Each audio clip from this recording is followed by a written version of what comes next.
Hi, I'm Casey Coleman. This is my reflection for our self-analysis and student interest survey for EDUC 338.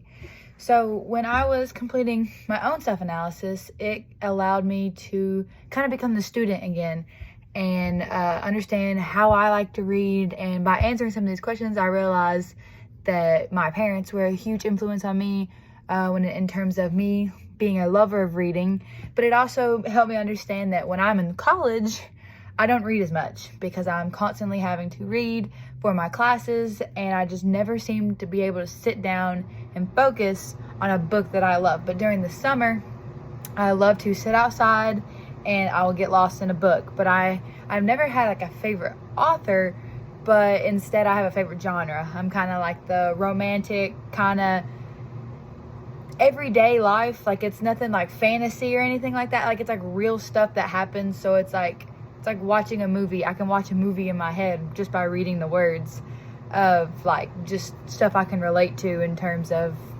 teenager, early 20-year-olds in books. And so the self-analysis really just helped me kind of get in with my inner student. And I feel like if I know how I like to read, well, then I can figure out how to make questions for my students to figure out how they like to read. So I made my student survey and I decided to write it out because it just made it easier for me. And I liked being able to put the colors, because I feel like with surveys with elementary students, if they see different colors, I think that's just a better way than black and white on a piece of paper. And so my first three questions were statements, and I had students be like yes, sometimes, or no.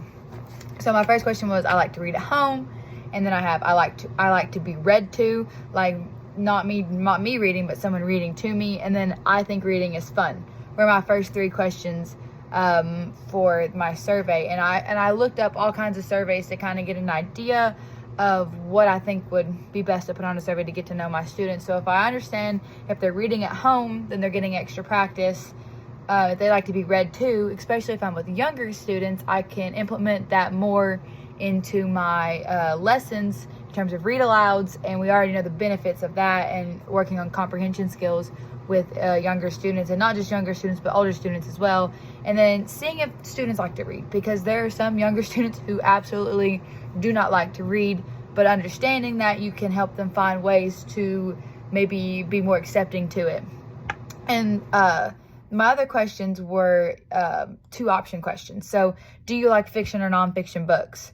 So, getting to know not the specific genres, but are you going to look for more real stories? Are you going to look for more fiction stories when assigning stuff to your class based on what your students like?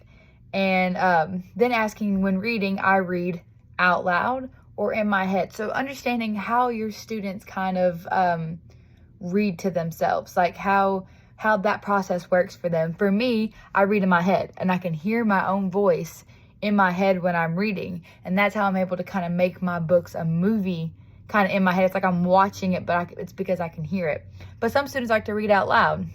And so understanding in the classroom, if you have people that read out loud, maybe they don't need to be in the same area as people who read in their head, because the people reading in their head are going to hear the people that are reading out loud.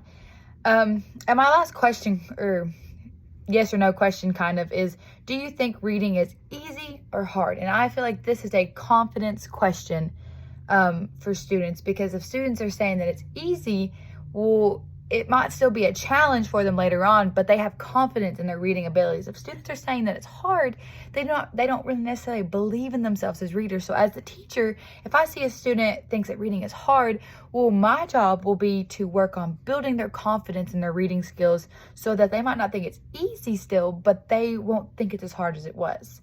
And then the last question is asking their favorite book.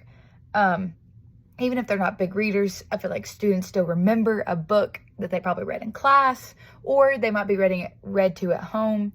And so I really enjoyed making the survey. Realized that this is something that needs to be at the beginning of the year to get to know my students. So when I'm making my lessons, then I can go around the questions that I asked and understand my students better.